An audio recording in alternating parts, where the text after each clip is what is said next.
Mga pagbasa ng mga salita ng makapangyarihang Diyos.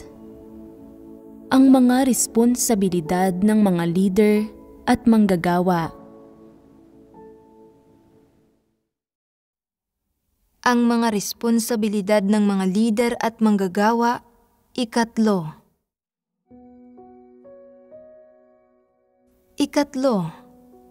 Kung paano tinatrato ng mga huwad na leader ang mga superbisor na nagpapahirap sa iba at nakakagulo sa gawain ng iglesia. Ang 3 uri ng sitwasyon ay may kinalaman sa mga superbisor na nagpapahirap at pumipigil sa iba, nakagugulo sa gawain ng iglesia. Ang unang sitwasyong pinag-usapan natin kanina ay kung saan may ilang superbisor na sa kabila ng pagkakaroon ng medyo mahusay na kakayahan at abilidad na akuin ang gawain ay hindi sineseryoso ang gawain at umaasa lang sa isang pabasta-bastang paraan habang ignorante rito ang mga huwad na leader at hindi sila agad na tinatanggal. Ang 2 sitwasyon ay may kinalaman sa ilang superbisor na mahina ang kakayahan at hindi nakakapagpasa ng gawain. Pero hindi ito napapansin ng mga huwad na leader o hindi sila agad na pinapalitan. Ang 3 sitwasyong ito ay tungkol sa mga superbisor na mahusay man o mahina ang sarili nilang kakayahan ay hindi nag-aasikaso ng gawain na marapat nilang gawin at nagpapahirap at pumipigil lang sa iba, nakagugulo sa gawain ng iglesia. Mula sa oras na piliin sila bilang mga superbisor, hindi nila sinusubukang matutuhan o pag-aralan ang larangan nila, ni hinahanap ang mga katotohanang prinsipyo at talagang hindi nila ginagabayan ang iba na gawin ng maayos ang mga tungkulin ng mga ito. Sa halip, sa tuwing makakakuha sila ng pagkakataon, may pinag-iinitan sila at may iba silang tinutuya at inaalipusta. Basta't may pagkakataon sila, nagpapasikat sila at anuman ang ginagawa nila, kailanman ay hindi sila praktikal. Isang araw ay sinasabi nila sa mga tao na gawin ang mga bagay-bagay sa isang paraan. At kinabukasan ay sinasabi nilang gawin ito sa ibang paraan. Nakakaisip lang sila ng mga bagong panlilinlang, palaging nagnanais na mangibabaw. Dahil sa lahat ng ito, napupunta sa balisang kalagayan ang mga tao. Sa tuwing magsasalita sila, kumakabog ang dibdib ng ilang tao. Kapag nasupil na nila ang lahat at naidulot na sa lahat na katakutan at sundin sila, natutuwa sila. Mga huwad na lider o antikristo man sila at nasa kapangyarihan man sila o hindi, nasisira ng ganitong mga uri ng tao ang katahimikan ng iglesia. Bukod sa hindi na nila kayang gumawa ng tunay na gawain o gampanan ng normal ang tungkulin nila, naghahasik din sila ng hindi pagkakasundo at nagdudulot ng mga alitan sa pagitan ng mga tao, nakagugulo sa buhay ng iglesia.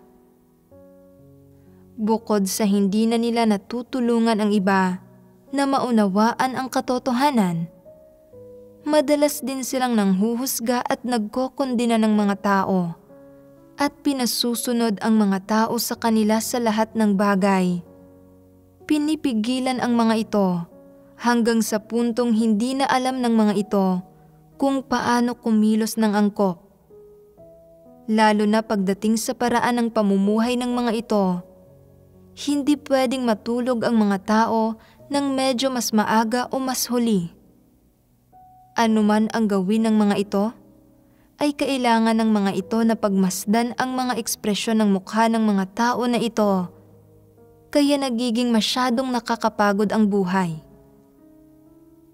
Kung magiging mga superbisor ang ganitong mga tao, mahihirapan ang lahat. Kung kakausapin mo sila ng matapat at ilalantad ang mga isyu nila, sasabihin nilang sadya mo silang pinupunteriya at inilalantad. Kung hindi mo sila kakausapin tungkol sa mga problema nila, sasabihin nilang minamaliit mo sila. Kung seryoso at responsable ka sa gawain at bibigyan mo sila ng kaunting payo, magiging mapanlaban sila at sasabihin nilang inaatake mo sila at tatawagin ka nilang mapagmataas. Ano't anuman ang gawin mo, hindi nila ito ikatutuwa. Palagi nilang iniisip ang pagpapahirap sa mga tao at pinipigilan nila ang mga tao para maigapos ang mga kamay at paa ng mga ito at maramdaman ng mga ito na walang nagagawang tama ang mga ito. Nagugulo ng ganoong mga superbisor ang gawain ng iglesia. Magaling sa paimbabaw na gawain ang mga huwad na lider, ngunit hindi sila kailanman gumagawa ng tunay na gawain. Hindi nila iniinspeksyon, pinapangasiwaan, o pinapatnubayan ang iba't ibang profesional na gawain, o inaalam ang nangyayari sa iba't ibang pangkat sa tamang oras. Hindi nila iniinspeksyon kung kumusta ang pag-usad ng gawain, kung ano ang mga problema, kung mahuhusay ba ang mga superbisor ng pangkat sa kanilang trabaho, at kung paano inuulat o sinusuri ng mga kapatid ang mga superbisor.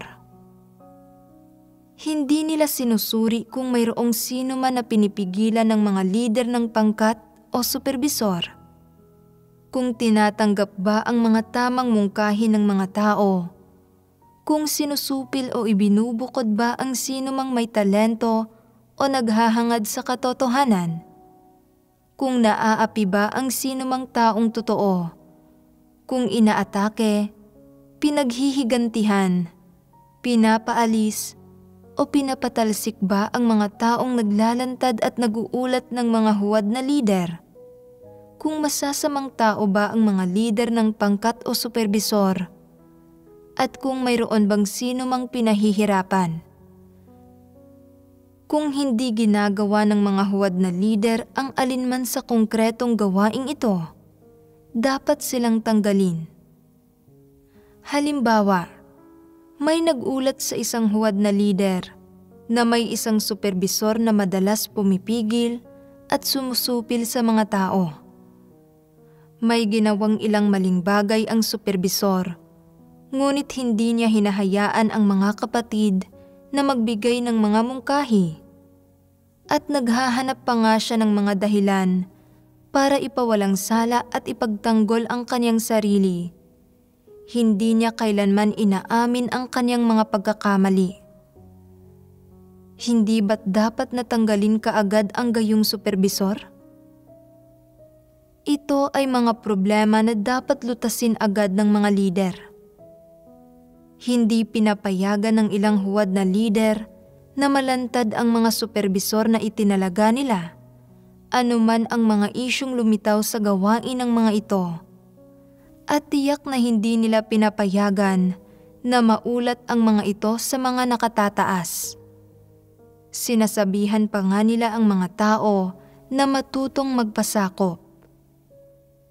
Kung may maglalantad nga ng mga isyu tungkol sa isang superbisor, sinusubukan ng mga huwad na lider na ito na protektahan ang mga ito o itago ang mga katunayan.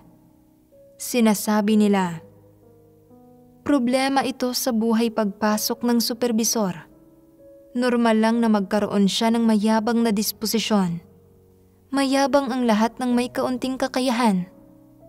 Hindi ito malaking issue. Kailangan ko lang makipagbahaginan sa kanya ng kaunti.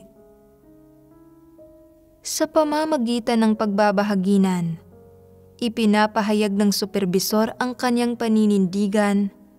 Sinasabi niya, "Inaamin kong mayabang ako. Inaamin kong may mga pagkakataon na iniisip ko ang sarili kong banidad, pagpapahalaga sa sarili at katayuan, at hindi ko tinatanggap ang mga mungkahi ng ibang tao. Ngunit hindi mahusay ang ibang tao sa propesyong ito. Madalas silang nagbibigay ng mga walang kwentang mungkahi, kaya may dahilan kung bakit hindi ko sila pinakikinggan." Hindi sinusubukan ng mga huwad na lider na lubusang unawain ang sitwasyon.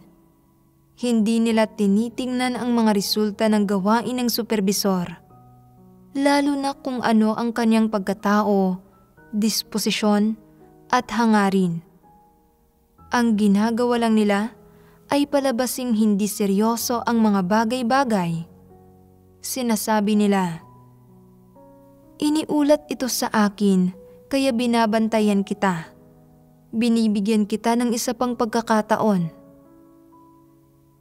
Pagkatapos ng kanilang pag-uusap, sinasabi ng superbisor na handa siyang magsisi.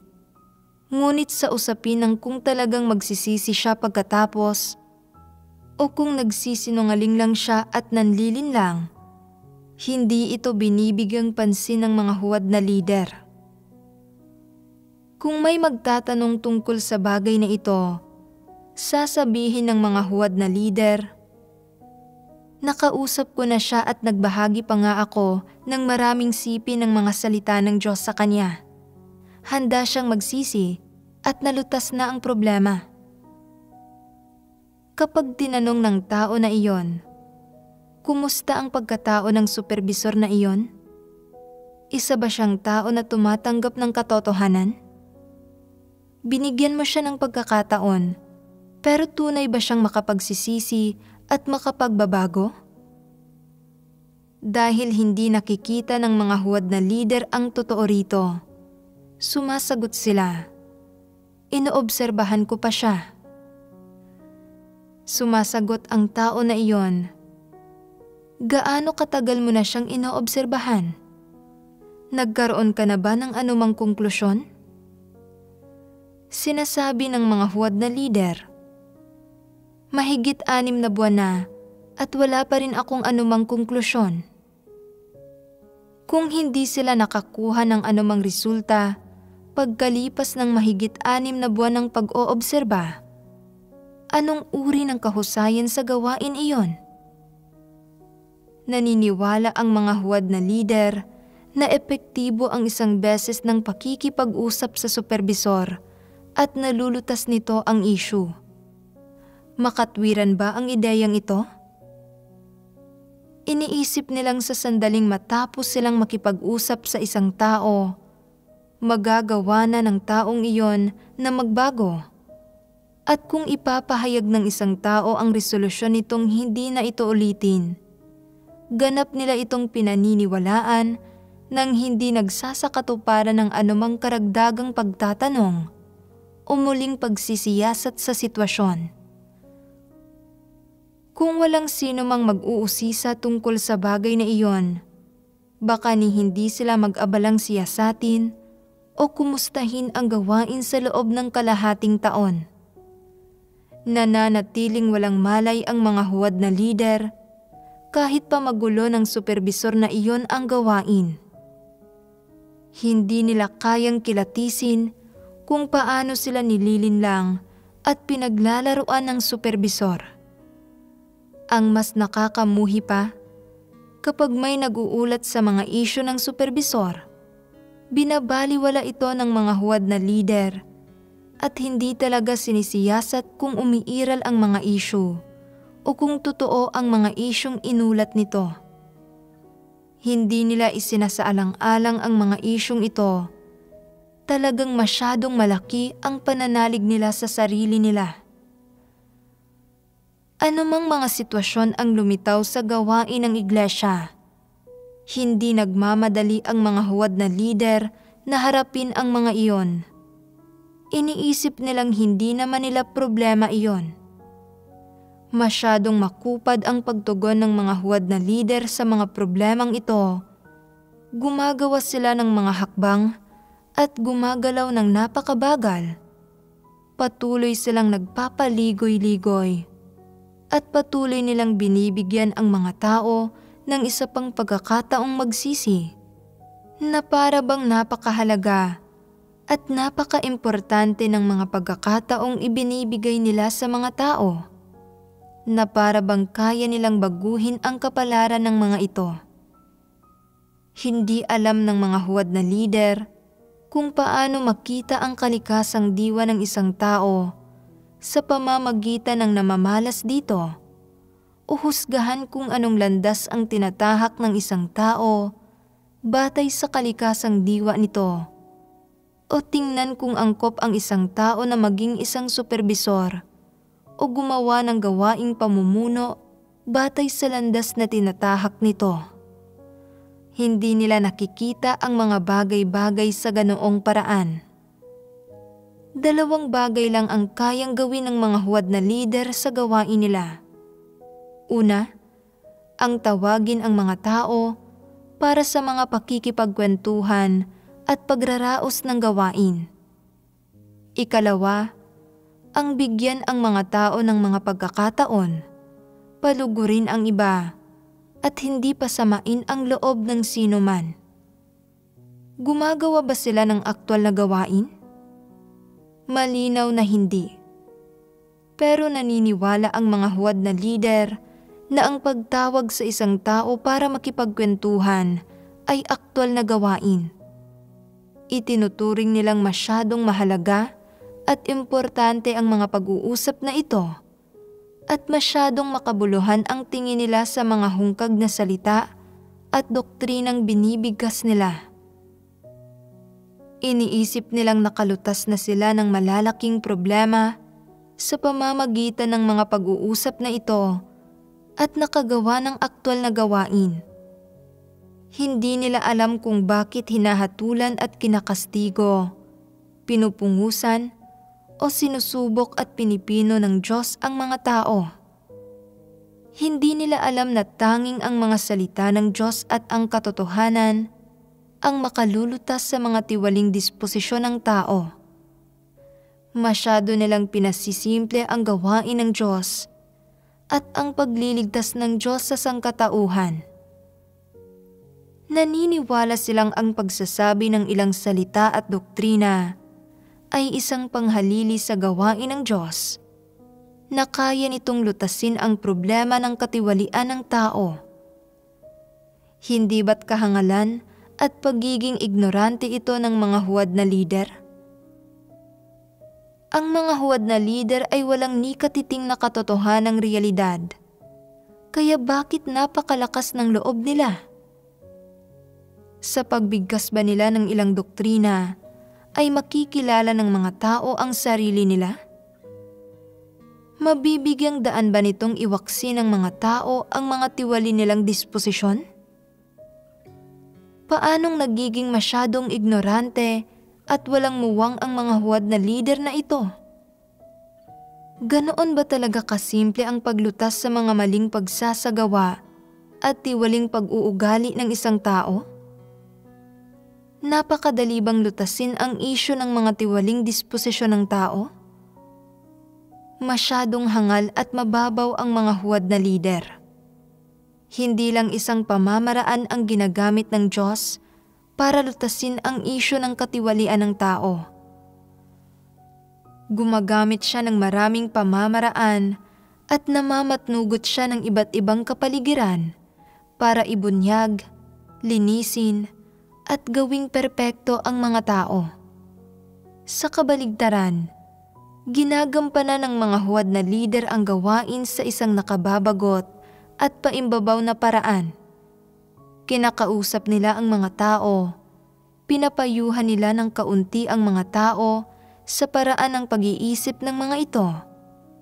Hinihikayat nila ng kaunti ang mga tao at naniniwala sila na paggawa ito ng tunay na gawain. Paimbabaw ito, hindi ba?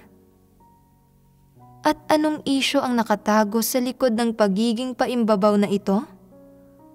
Hindi ba't kawalan ng muwang ito? Lubhang walang muwang ang mga huwad na lider at tinitingnan din nila ang mga tao at mga bagay sa isang napakawalang muwang na paraan. Wala nang mas mahirap lutasin kaysa sa mga tiwaling disposisyon ng mga tao. Hindi mababago ng isang leopardo ang mga batik nito. Hindi talaga nakikilatis ng mga huwad na lider ang problemang ito. Sa makatwid, pagdating sa mga uri ng superbisor sa iglesia na palaging nagdudulot ng kaguluhan, na palaging pumipigil at nagpapahirap sa mga tao, walang ginagawa ang mga huwad na lider kundi kausapin ang mga ito at pungusan ang mga ito gamit ang ilang salita at iyon na iyon. Hindi nila agad-agad na itinatalaga sa ibang tungkulin at tinatanggal ang mga ito.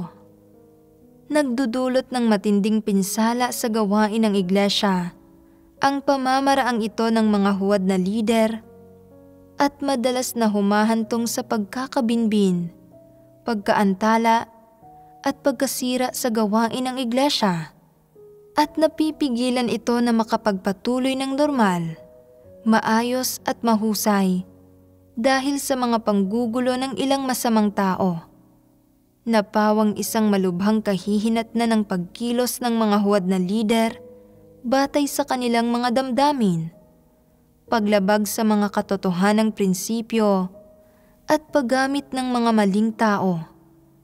Sa panlabas na anyo, ang mga huwad na lider ay hindi sadyang gumagawa ng napakaraming kasamaan o gumagawa ng mga bagay-bagay ayon sa kanilang sariling paraan at nagtatatag ng kanilang mga nagsasariling kaharian tulad ng ginagawa ng mga antikristo. Ngunit hindi nagagawang agad na lutasin ng mga huwad na lider ang iba't ibang problema na lumilitaw sa gawain ng iglesia. At kapag nagkakaroon ng mga problema sa mga superbisor ng iba't ibang pangkat, at kapag hindi kayang pasanin ng mga superbisor na iyon ang kanilang gawain, hindi kaya ng mga huwad na lider na maagap na ibahin ang mga tungkulin ng mga superbisor o tanggalin ang mga ito na nagdudulot ng malubhang kawalan sa gawain ng iglesia. At ang lahat ng ito ay dulot ng pagpapabaya sa responsibilidad ng mga huwad na lider. Hindi ba't labis na kasuklam-suklam ang mga huwad na lider? Ika-4, kung paano tinatrato ng mga huwad na lider ang mga superbisor na lumalabag sa mga pagsasaayos ng gawain at gumagawa ng mga bagay sa sariling paraan ng mga ito.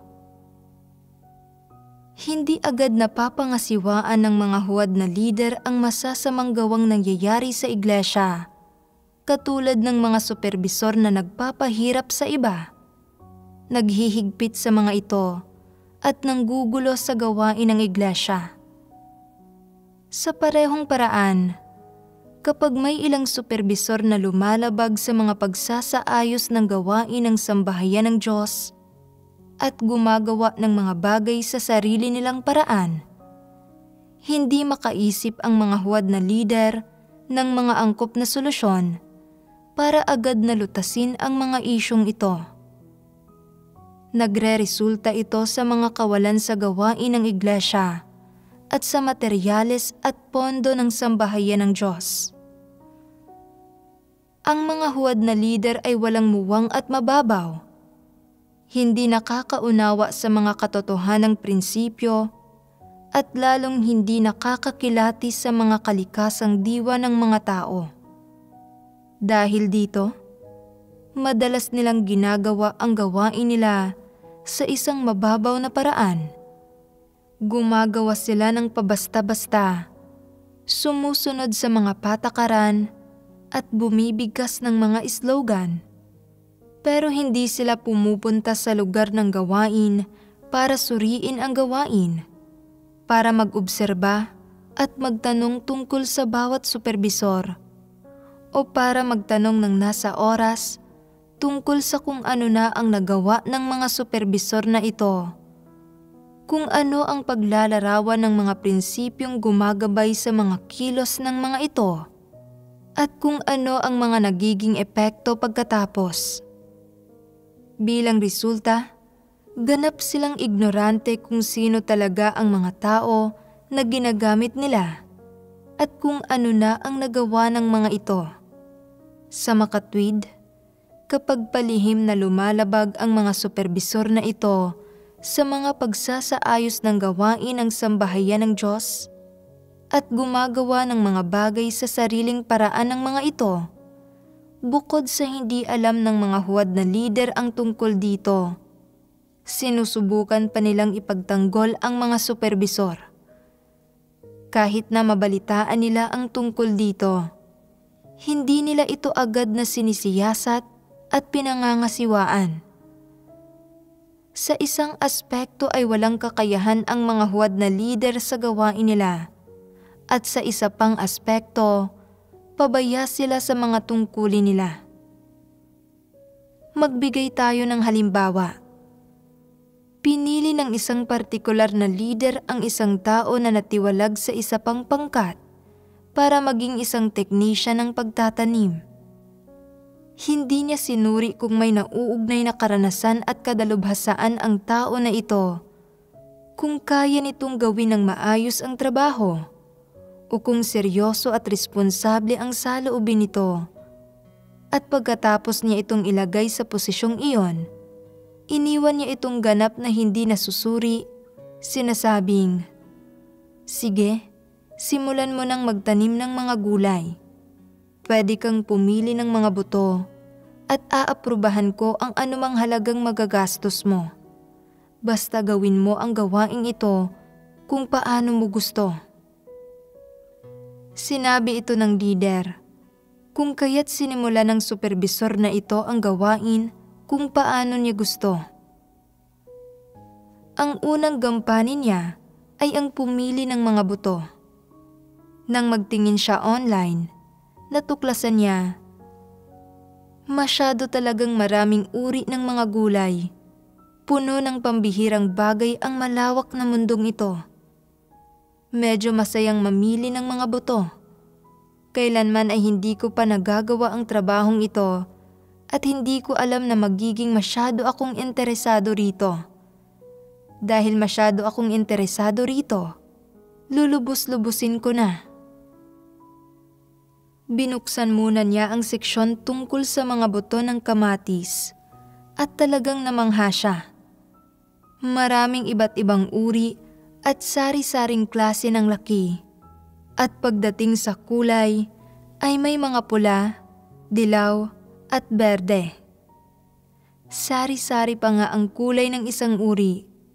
Ngayon lang siya nakakita ng ganito at talagang napalawak nito ang kaalaman niya. Pero paano siya pipili ng tamang mga buto? Napagpasyahan niyang magtanim ng tig-iilan ng bawat uri, lalo na ang uring sari-sari ang kulay na talagang kakaiba ang itsura. Pumili ang superbisor ng mahigit 10 uri ng kamatis na may iba't ibang laki, kulay at hugis.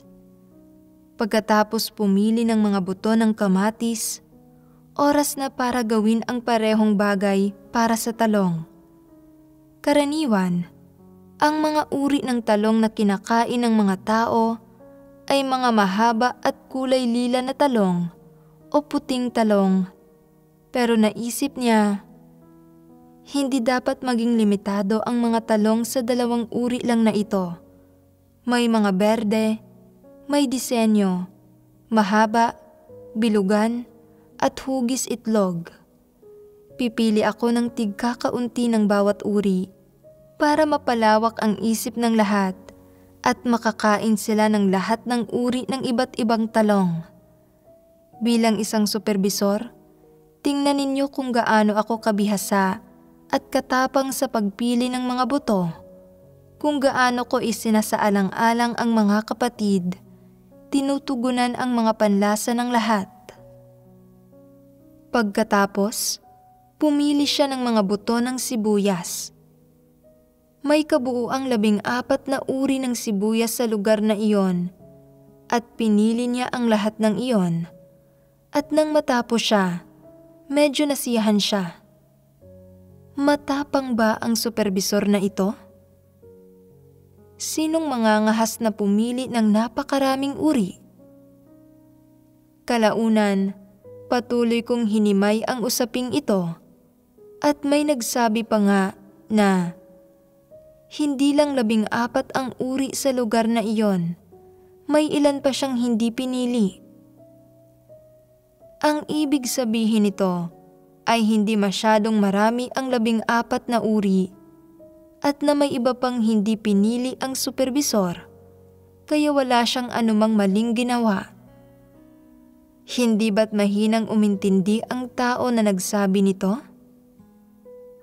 Mahinang pag-intindi ito, hindi pag-unawa sa wika ng tao at pagiging ignorante kung bakit hinihimay ko ang usaping ito. Pagkatapos pumili ng mga buto ng sibuyas, pumili rin ang supervisor ng hindi bababa sa 8 uri ng patatas. Ano ang layunin niya sa pagpili ng napakaraming uri? Ang palawakin ang kaalaman ng lahat at hayaan silang makatikim ng iba't ibang lasa. Naniwala ang supervisor na ang pagpili ng buto ay dapat na nakabatay sa prinsipyo ng pagbibigay ng pakinabang sa mga kapatid. Ano ang palagay ninyo sa motibasyon niya? Ang prinsipyo bang hinihingi ng sambahayan ng Diyos ay pagkilos batay sa isang saloobin ng pag-iisip para sa lahat at pagseserbisyo sa lahat? Hindi. Kung ganoon, ano ang prinsipyo ng sambahayan ng Diyos sa pagpili ng buto? Huwag magtanim ng kakaiba at bihirang uri na hindi natin karaniwang kinakain. Para naman sa mga uring karaniwang kinakain, kung hindi pa natin na itatanim ang mga iyon at hindi natin alam kung angkop ang mga iyon sa lupa at klima ng lugar, pumili ka ng 1 o 2 uri. Pinakamarami na ang 3 o 4. Una, dapat na angkop ang mga iyon sa lupa at klima ng lugar. Ikalawa, dapat ay madaling patubuin ang mga iyon at hindi madaling kapitan ng mga sakit at peste. Ikatlo, dapat ay magbigay ang mga iyon ng mga buto para sa susunod na taon. At panghuli, dapat ay magbunga ang mga iyon ng magandang ani. Kung masarap ang mga iyon, pero kakaunti naman ang ibubungang ani, hindi angkop ang mga iyon. Batay sa paraan ng pagpili ng buto, kumilos ba ang supervisor na ito ayon sa mga prinsipyo? Naghanap ba siya? Nagpasakop ba siya? Nagpakita ba siya ng pagsasaalang-alang sa sambahayan ng Diyos? Kumilos ba siya ng may saloobing nararapat niyang taglayin sa paggampan sa isang tungkulin? Malinaw na nagwawala siya sa paggawa ng masasamang bagay, lantarang lumalabag sa mga pagsasaayos ng gawain ng sambahayan ng Diyos, at gumagawa ng mga bagay sa sarili niyang paraan. Nilustay niya ang mga handog sa Diyos sa ganitong paraan para tugunan ang personal niyang kuryosidad at kagustuhang mag-aliw. At tinrato niyang parang isang laro ang isang napakahalagang gampanin. Pero hinayaan siya ng huwad na leader niya na gawin ang gusto niya nang hindi kumukwestiyon o namamagitan. Nang tanungin ito, talaga bang gumawa ng anumang gawain ang supervisor na pinili mo? Ano ang mga resulta? Tinulungan mo ba siya sa pamamagitan ng pagsasagawa ng pagsusuri pagdating sa pagpili ng buto? Hindi nito binigyang pansin ang mga usaping ito at sinabi lang, "Naitanim na ang mga buto. Binisita namin ang lugar noong panahon ng pagtatanim." Wala itong pakialam sa iba pang issue. Paano ba natuklasan ang issue ng supervisor na ito sa huli? Nagtanim siya ng ilang strawberry at ayon sa mga nauugnay na teknikal na detalye, hindi dapat takpan o hayaang mamunga ang mga halaman ng strawberry sa unang taon at dapat natanggalin ang lahat ng bulaklak. Kung hindi magkakaroon ng anumang bunga sa ikalawang taon at kahit na magkaroon ng bunga sa unang taon, magiging napakaliliit nito. Kahit na sinabi ito ng mga eksperto sa supervisor, ayaw niyang makinig. Ang pangangatwiran niya ay batay sa impormasyon online na nagsasabing pwedeng takpan ng manipis na plastik ang mga halaman ng strawberry sa unang taon at hayaan ang mga ito na mamunga. Ang resulta nito ay nagbunga ang mga ito ng iba't ibang depormadong maliliit na strawberry na puno ng buto. Maasim ang ilan, matamis ang ilan, at walang lasa ang ilan. May iba't ibang klase. Naging ganoon na kalubha ang problema, pero ganap itong binaliwala ng mga huwad na lider doon. Bakit? Dahil naisip nilang hindi rin naman nila makakain ang mga strawberry na iyon, kaya pinili nilang baliwalain ang issue. Dahil ba hindi nila makakain ang isang bagay, ay nangangahulugang hindi na nila ito dapat alalahanin? Paano naman ang mga patatas at sibuyas na makakain nila? Inalala ba nila ang mga iyon? Wala sa mga huwad na lider na ito ang may pakialam. Nanonood lang sila habang ginagawa ng supervisor ang gusto nito. Isang araw, binisita ko sila at may nagulat na sobra na sa gulang ang letsugas. At kung hindi nila ito aanihin kaagad, walang makakakain ito at masasayang lang. Gayunpaman, ipinagpilitan ng supervisor na hayaan na lang ito at sinabing kung aanihin nila ito ay kakailanganin nilang magtanim ng ibang gulay na nakakayamot para sa kanya. Sa kabila ng kaalaman tungkol dito, walang ginawa ang mga huwad na lider. Kalaunan, kinailangan silang utusan ng ang itaas na agad na anihin ang litsugas at pangasiwaan ang sitwasyon. Kung hindi, masasakop ng litsugas ang lupa at hindi maitatanim ang mga gulay na pantag-init. Sa kabila ng ganoon kalaking problemang lumilitaw sa gawain, walang sino man sa mga huwad na lider ang may ginawa tungkol dito. Masyado silang natatakot na mapasama ang loob ng mga tao. Dahil isang huwad na lider ang nag-angat sa supervisor. At kailanman ay hindi sinuri ang gawain niya pagkatapos siya nitong iangat. Hinayaan siyang kumilos ng malaya at binigyan siya ng suporta at inalalayan siya at hindi nangahas na mamagitan ang ibang lider at nakipagtulungan sa kanila. Napakaraming problemang lumitaw kalaunan. Ito ang gawaing ginawa ng mga lider. Matatawag pa rin ba silang mga lider? Sa kabila ng ganoon kalubhang isyong nangyayari sa mismong harapan nila, hindi nila ito natukoy bilang isang problema, lalong hindi ito nalutas. Hindi ba't mga huwad na lider ang mga ito? Oo, ganoon nga. Sa isang banda, mga mapagpalugod sila ng mga tao at takot silang mapasama ang loob ng iba. Sa kabilang banda, hindi nila alam kung gaano kalubha ang problema. Wala silang tumpak na paghusga At hindi nila alam na issue ito, at hindi nila alam na nasa saklaw ng mga responsibilidad nila ang gawaing ito. Hindi ba't mga walang kwenta at bulagsak sila? Hindi ba't pagpapabaya ito sa responsibilidad? Ito ang ika-4 na sitwasyon. Ang paglabag ng mga superbisor sa mga pagsasaayos ng gawain ng sambahayan ng Diyos at paggawa ng mga bagay sa sarili nilang paraan. Nakapagbigay na tayo ng isang halimbawa na naglalantad sa pagpapamalas ng mga huwad na lider ng pagiging pabaya sa mga responsibilidad nila sa bagay na ito at naglalantad sa kalikasang diwa ng mga huwad na lider.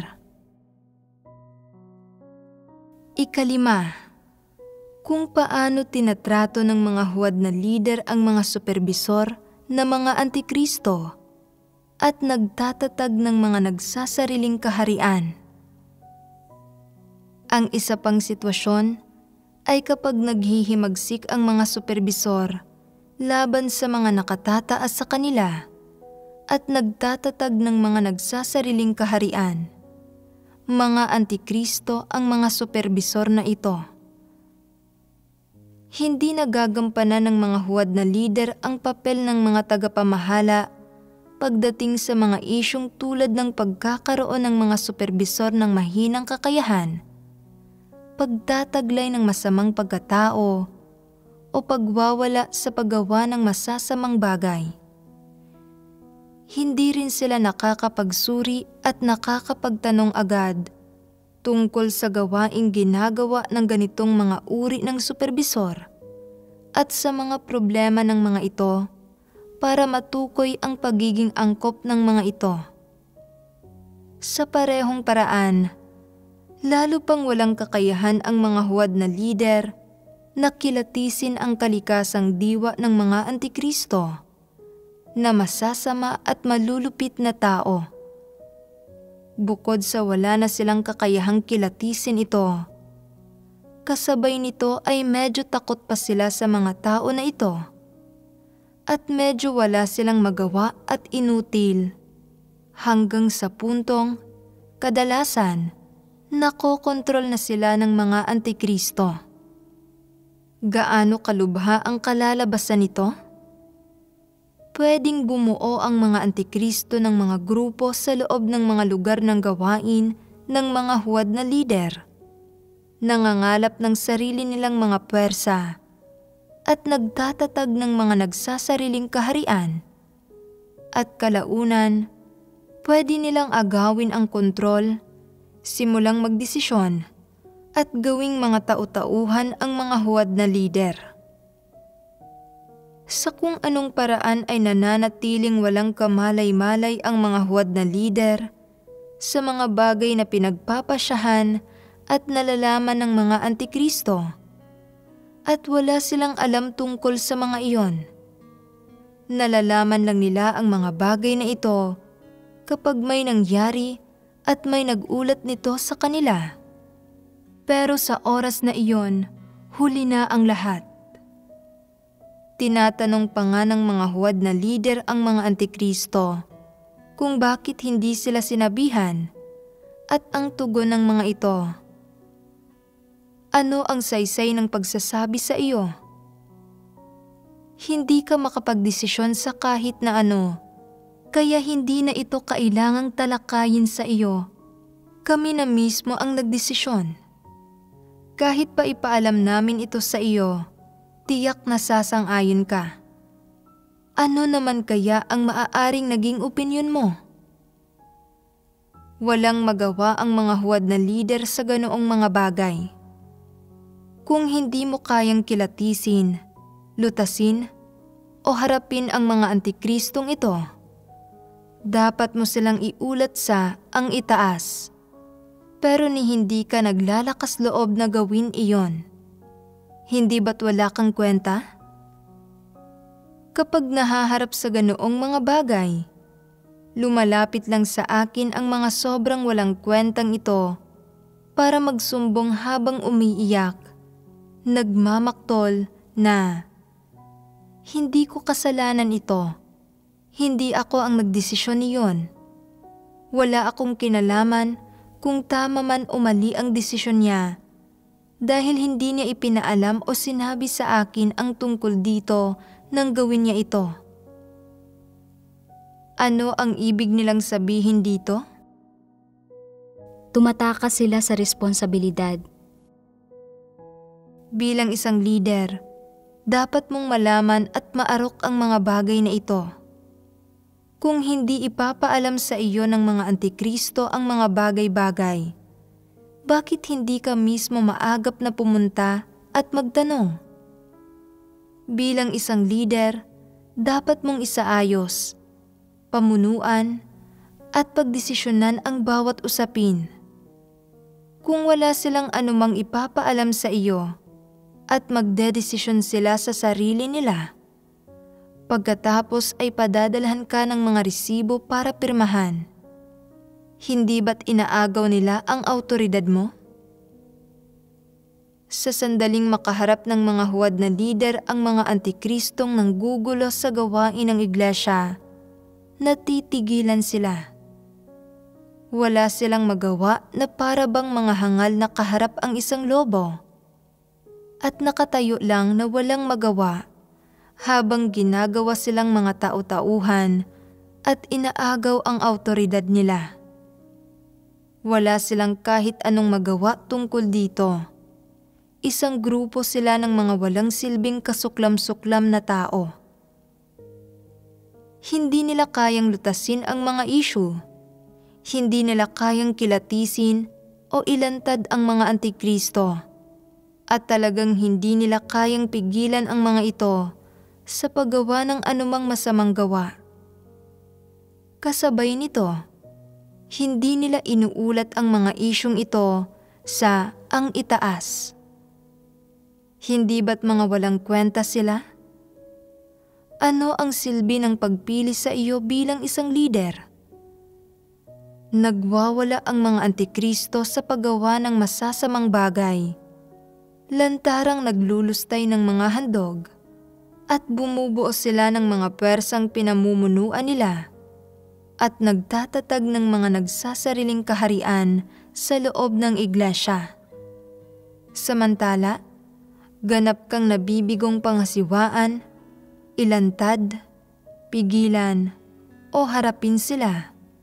Pero lumalapit ka sa akin para magreklamo. Anong klaseng leader ka? Talagang wala kang kwenta.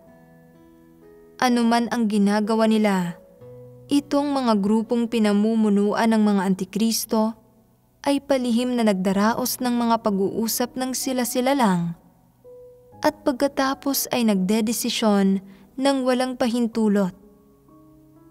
Ni hindi nila binibigyan ang mga lider ng karapatang malaman kung ano ang nangyayari, lalong hindi ng karapatang magdesisyon. Direkta nilang pinapawalang saysay ang mga lider. Hinahawakan ang lahat ng kapangyarihan at nagdedesisyon sa lahat ng bagay. Sa gitna ng lahat ng ito, ano naman ang ginagawa ng mga lider na may gampaning pamahalaan ang mga tao na ito? Lubos silang nabibigong magsuri, mga siwa, mamahala o magdesisyon tungkol sa gawaing ito. Sa huli, hinahayaan nila ang mga antikristo na agawin ang kontrol at pamahalaan sila mula sa itaas. Hindi ba't lumilitaw ang problemang ito mula sa gawain ng mga huwad na lider? Ano ang diwa ng problemang ito? Saan ito nagmumula? Nagmumula ito sa pagkakaroon ng mga huwad na lider ng mahinang kakayahan, sa kawalan ng kapabilidad sa gawain, at talagang kawalan ng paggalang sa kanila ng mga antikristo. Iniisip ng mga antikristo, ano ang kaya mong gawin bilang leader? Hindi pa rin ako makikinig sa iyo at patuloy kitang aapakan para gumawa ng mga bagay-bagay. Kung iuulat mo ito sa ang itaas, pahihirapan ka namin. Hindi naglalakas loob ang mga huwad na lider na iulat ang ganoong mga bagay. Bukod sa wala ng kapabilidad sa gawain ang mga huwad na lider, wala rin silang lakas ng loob na itaguyod ang mga prinsipyo.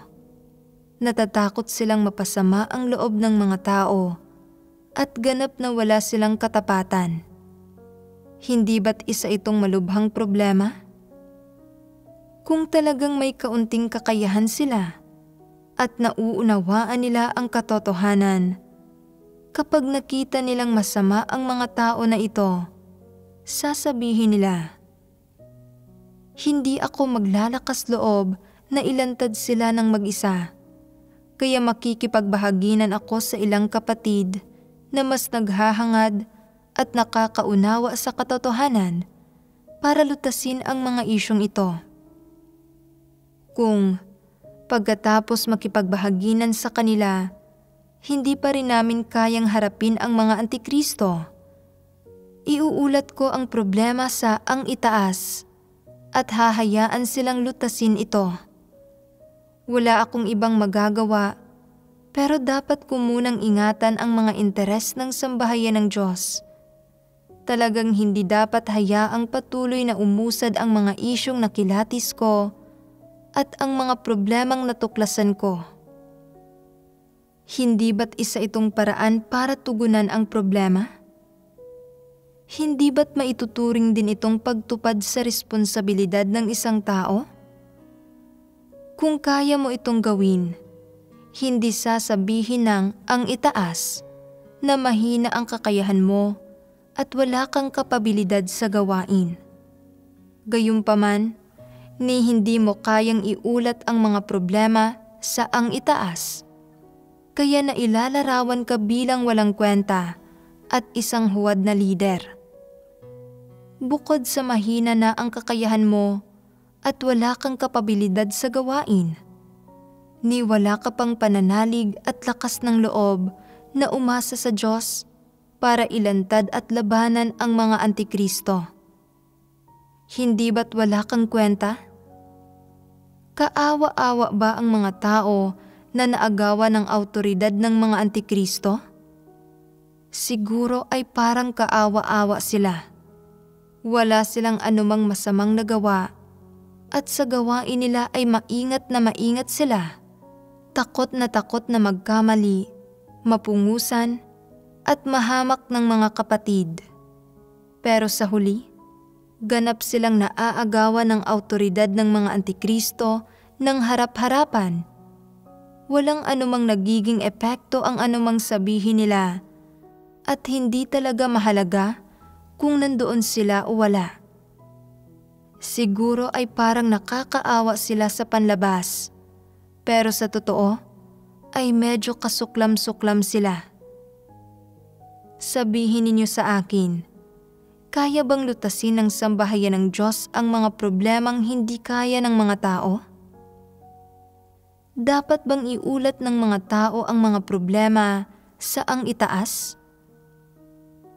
Sa sambahayan ng Diyos, walang problemang hindi kayang lutasin at kayang lutasin ng mga salita ng Diyos ang anumang issue. May tunay ka bang pananalig sa Diyos?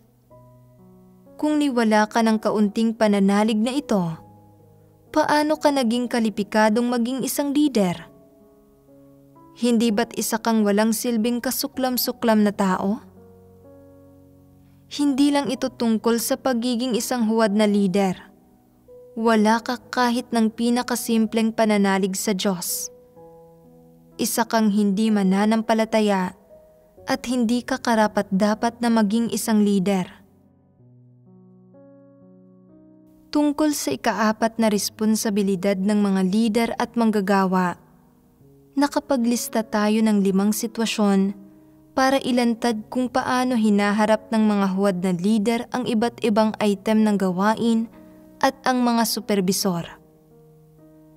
Batay sa 5 sitwasyong ito, hinimay natin ang iba't ibang pagpapamalas ng masyadong mahinang kakayahan, kawalan ng kahusayan, at kawalan ng kakayahang gumawa ng tunay na gawain ng mga huwad na lider. Sa pamamagitan ng pakikipagbahaginan sa ganitong paraan, medyo mas malinaw na ba sa inyo kung paano kilatisin ang mga huwad na lider? Sige, tapusin na natin dito ang pagbabahaginan natin sa araw na ito. Paalam.